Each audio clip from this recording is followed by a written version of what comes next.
कोरबा जिले में संचालित एससीएल मेगा प्रोजेक्ट कुसमुंडा खदान में 70 लाख टन कोयले की गड़बड़ी का मामला खूब चर्चे में है। स्थानीय समाचार में चल रहे खबरों को लेकर एससीएल के जनसंपर्क अधिकारी सनीश चंद्र ने एक बड़ा बयान दिया है, जिसमें उन्होंने एससीएल कुसमुंडा प्रबंधन पर लगाए गए आरोपों को बेबुनियाद बताया है। लेकिन कोयलांचल नगरी में 70 लाख टन कोयला घोटाले की बात भी बड़ा है, क्योंकि इसकी कीमत 2100 करोड़ बताई जा रही है, जबकि इसी जिले में 500 करोड़ कोयला घोटाला मामले में आईएएस रानू साहू सहित कई बड़े अफसर जेल की सलाखों में बंद रहे हैं, जिसकी जांच आज भी चल रही है। ऐसे में एक बार फिर कोरबा जिले में 70 लाख टन कोयला घोटाला मामला सामने आना एससीएल के अधिकारियों पर बहुत ही गंभीर प्रश्न लगा रही है। विश्वसनीय सूत्रों से जानकारी मिली है कि एससीएल कुसमुंडा खदान में मार्च 2025 का क्लोजिंग स्टॉक 96,90,541 टन कोयला रिपोर्ट में बताया गया था, जो कि अप्रैल 2025 का ओपनिंग स्टॉक था। अप्रैल 2025 में पूरे महीने 27,17,076 टन कोयला उत्पादन किया गया और 20,14,004 टन कोयला रेल के माध्यम से 6,66,580 टन बेल्ट एवं 7,27,774 टन रोड सेल के माध्यम से कुल मिलाकर 44,08,359 टन कोयला डिस्पैच किया गया। इस प्रकार अप्रैल 2025 का क्लोजिंग स्टॉक 89,99,258 टन शेष था।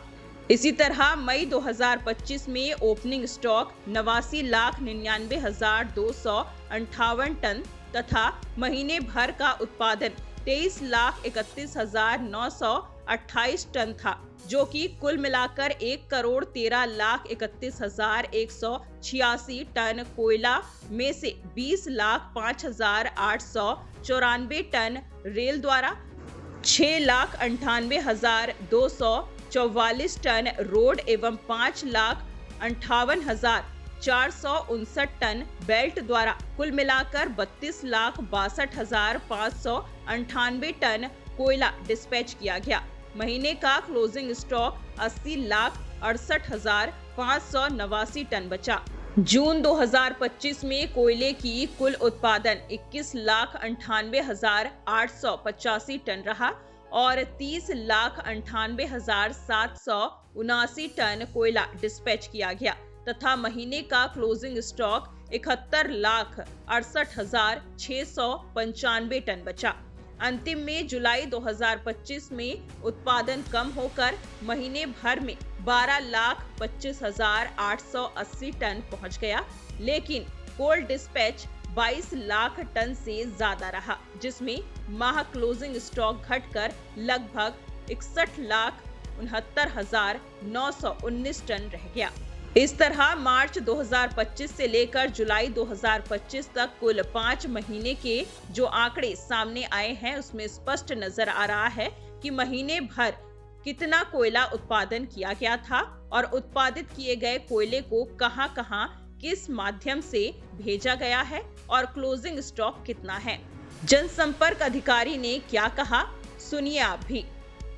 एससीएल के कुसमुंडा क्षेत्र में कोयले के स्टॉक को लेकर स्थानीय मीडिया में कुछ खबरें प्रकाशित होने का समाचार प्राप्त हो रहा है। ये खबरें न केवल तथ्यात्मक रूप से गलत हैं, बल्कि प्रथम दृष्टया भ्रामक भी प्रतीत होते हैं। उदाहरण के लिए आवेदक ने जो दस्तावेजों का जिक्र किया है वे बहुत पुराने हैं और अलग अलग तिथियों के हैं, जैसे मार्च 2025, फिर सितंबर 2025, और इसमें अलग अलग जगहों से जो आरटीआई के कागजात लेकर और उनसे जोड़कर डेटा को और निष्कर्ष निकाला गया है, जो कि प्रोसीजरल रूप से सही नहीं है। यदि हम देखें तो हमारी खदानों में या मेगा प्रोजेक्ट्स में या जो भी हमारी खदान है उसमें कोयले की स्टॉक की जांच जो होती है वो मंथली होती है, उसके बाद क्वार्टरली उसका सत्यापन होता है और उसके बाद उसका एनुअल जो है वेरिफिकेशन होता है। और जो वार्षिक सत्यापन होता है वो तो थर्ड पार्टी के जरिए होता है, उसमें दूसरी कंपनियों के अधिकारी आते हैं, जांच करते हैं, सत्यापित करते हैं।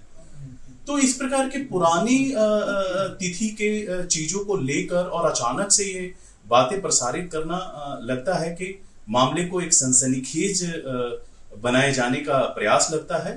और हम पुनः यह बताना चाहेंगे कि एसीसीएल उत्पादकता से जुड़े विषयों पर तमाम पारदर्शी चीजों के साथ काम करने के प्रतिबद्ध है और आगे भी करता रहेगा। जनसंपर्क अधिकारी ने जो बयान दिया है वह सही है या नहीं, या तो शिकायत की जांच के बाद स्पष्ट हो सकेगा। लेकिन 70 लाख टन कोयला गायब होने की शिकायत केंद्रीय मुख्यालय तक पहुंची है, जो कि बड़ा गंभीर मामला है। इसलिए जांच में क्या रिपोर्ट सामने आता है, इसे भी नजरअंदाज करना सही नहीं होगा।